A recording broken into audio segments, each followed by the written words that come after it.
తెలంగాణలో జరగబోతున్నటువంటి మున్సిపల్ ఎన్నికల్లో రాష్ట్ర జాగృతికి సంబంధించినటువంటి అధ్యక్షురాలు కవిత ఈ మున్సిపల్ ఎన్నికల్లో పోటీ చేస్తున్నట్టుగా కూడా తనకు ఆ పార్టీ తరపు నుంచి కూడా కొంతమంది కార్యకర్తలు నిల్చోబెడుతున్నట్టు కూడా ఇప్పటివరకు ప్రాథమికంగా అందుతున్నటువంటి సమాచారం. అయితే ప్రస్తుతానికి కూడా తన సొంత గడ్డైనటువంటి నిజామాబాద్ నుంచి కూడా తను పోటీ చేస్తున్నట్టు కూడా అక్కడ ఉన్నటువంటి ఏదైతే 20 నుంచి 30 వరకు ఉన్నటువంటి స్థానాలకు కూడా అక్కడ పోటీకి దిగబోతున్నారట్టు కూడా అక్కడ ఉన్నటువంటి కార్యకర్తలు కావచ్చు ఇప్పటికే వాళ్ళంతా కూడా దీనిపై చర్చలు జరిపినట్టుగా కూడా సమాచారం. అయితే ప్రస్తుతానికి మనం చూస్తున్నాము జాగృతి పార్టీ నుంచి ఎంతో చురుగ్గా కవిత రాష్ట్రం అంతా కూడా అటు తెలంగాణ జనంబాట అనే ఒక కార్యక్రమంతో తెలంగాణ అంతటా కూడా తను తిరుగుతూ అక్కడ ఉన్నటువంటి జరుగుతున్నటువంటి సమస్యలపైన కూడా తను పోరాడుతుంది. అయితే ఇప్పటి వరకు కూడా తను గతంలో కూడా మనం స్థానిక ఎన్నికలు ఏవైతే ఉన్నాయో తెలంగాణలో జరిగినటువంటి స్థానిక ఎన్నికల్లో కూడా పోటీ చేస్తారు అన్న వార్తలు అయితే వినపడ్డాయి. కానీ తన తర్వాత కూడా తను పోటీ చేయలేదు, తన పార్టీ నుంచి కూడా ఎవరిని నిలబెట్టలేదు. అయితే ఏదైతే మున్సిపల్ ఎన్నికలు రాబోతున్నాయో ఈ మున్సిపల్ ఎన్నికల్లో కూడా తన పార్టీ నుంచి కార్యకర్తలను నించోబెడతానంటూ కూడా తను ఇప్పటి వరకు కూడా ఏదైతే నించోబెడుతున్నటువంటి స్థానాలు ఉన్నాయో దాన్ని కూడా నిజామాబాద్ని ఎంపిక చేసుకున్నట్టుగా కూడా తెలుస్తుంది. అయితే ప్రస్తుతానికి కూడా తన గతంలో ఏదైతే కవిత ఉన్నారో తను ఎంపీగా కూడా నిజామాబాద్ నుంచి తను గెలుపొందారు, నిజామాబాద్కి ఎంపీగా పనిచేశారు, తర్వాత కూడా ఎమ్మెల్సీగా ఉన్నారు. అయితే ఇప్పుడు ప్రస్తుతానికి కూడా ఏదైతే జాగృతి ఉందో జాగృతిని ముందుకు తీసుకువెళ్ళి తెలంగాణలో తన రాజకీయ సంస్థానాన్ని నిలపాలంటూ కూడా తన ప్రయత్నాలు చేస్తుంది. అయితే ఇప్పటి వరకు కూడా మనం చూసాము.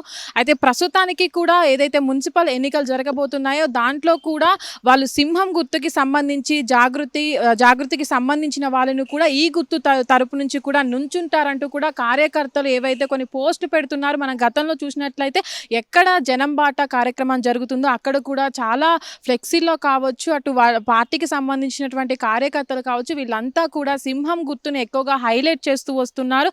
అయితే చాలా మంది కూడా అక్కడ ఉన్నటువంటి జాగృతి పార్టీ నుంచి పోటీ చేసే వాళ్ళు ఎవరైతే ఉన్నారో వాళ్ళంతా కూడా సింహం గుర్తు నుంచి పోటీ చేస్తారు అనే వార్తలు కూడా ఇప్పుడు బాగా వినపడుతున్నాయి. అయితే ప్రస్తుతానికి కూడా అటు మున్సిపల్ ఎన్నికల్లో సంబంధించి అటు కాంగ్రెస్ పార్టీ కావచ్చు బీజేపీ పార్టీ కావచ్చు ఈ రెండు పార్టీలకి సంబంధించి అటు బీఆర్ఎస్ పార్టీ కావచ్చు ఈ మూడు పార్టీలు కూడా చాలా జాగ్రత్తగా ముందుకు వెళ్తున్నాయి. అటు మేనిఫెస్టోను కూడా తయారు చేసుకుంటున్నాయి. ముందుకు ఎలా వెళ్ళాలి, ఏ నియోజకవర్గాల్లో ఉన్నటువంటి మున్సిపల్ ఎన్నికల్లో ఎలాంటి వారిని బరిలోకి దింపాలి అనే దానిపైన కూడా కసరత్తు చేస్తున్నారు. అయితే ప్రస్తుతానికి కూడా జాగృతి తరపు నుంచి కార్యకర్తలని సన్నద్ధం చేస్తున్నారనే చూడొచ్చు. అయితే ప్రస్తుతానికి ఇక్కడ ఉన్నటువంటి మున్సిపల్ ఎన్నికలు ఏవైతే ఉన్నాయో వాటిలో కూడా ఇప్పుడు జాగృతి తరపు నుంచి నిల్చోబోతున్నారు అనేది ప్రధానంగా వినిపిస్తుంది. అయితే ప్రస్తుతానికి జరగబోతున్నటువంటి మున్సిపల్ ఎన్నికల్లో ఈ మూడు పార్టీలకి ధీటుగా పోటీ ఇవ్వబోతుంది జాగృతి అనేది మాత్రం ఖచ్చితంగా అర్థమవుతుంది. అయితే ప్రస్తుతానికి కూడా ఏదైతే మున్సిపల్ ఎన్నికలు జరగబోతున్నాయో దానికి సంబంధించిన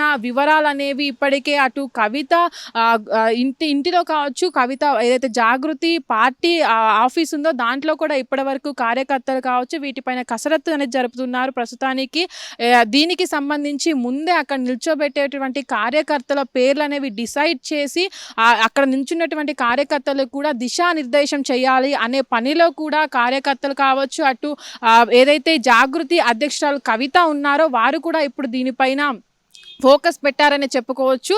అయితే గతంలో స్థానిక ఎన్నికలపైన ఫోకస్ చేశారనే వార్తలు వినపడినప్పటికీ దాని తర్వాత మున్సిపల్ ఎన్నికలపైన దృష్టి పెట్టారు. దాని తర్వాత కూడా అప్పుడు కొన్ని సమస్యలు ఎదుర్కొన్నప్పటికీ దాంతో పోటీగా ఇప్పుడు మున్సిపల్ ఎన్నికల్లో పోటీ చేస్తాము అనేది సమాచారం కూడా చాలా గట్టిగానే వినిపిస్తుంది. మరి చూడాలి మరి ఏదైతే మూడు పార్టీలు ఉన్నాయో రాష్ట్రంలో అటు మనం చూస్తున్నాం బీఆర్ఎస్ పార్టీ కావచ్చు కాంగ్రెస్ పార్టీ కావచ్చు బీజేపీ కావచ్చు ఈ మూడు పార్టీలకు కూడా పోటీగా నిల్చుంటుందా జాగృతి అనేది మున్సిపల్ ఎన్నికల్లో ఎంతమంది గెలుపొందుతారు అనే దాన్ని కూడా మనం చూడాల్సి ఉంది ఎన్నికల్లో. హిట్ టీవీ యాప్ ఇందులో short news live news entertainment shows movies digital magazines తో పాటు మీ జిల్లా వార్తలను కూడా ఫ్రీగా చూడొచ్చు.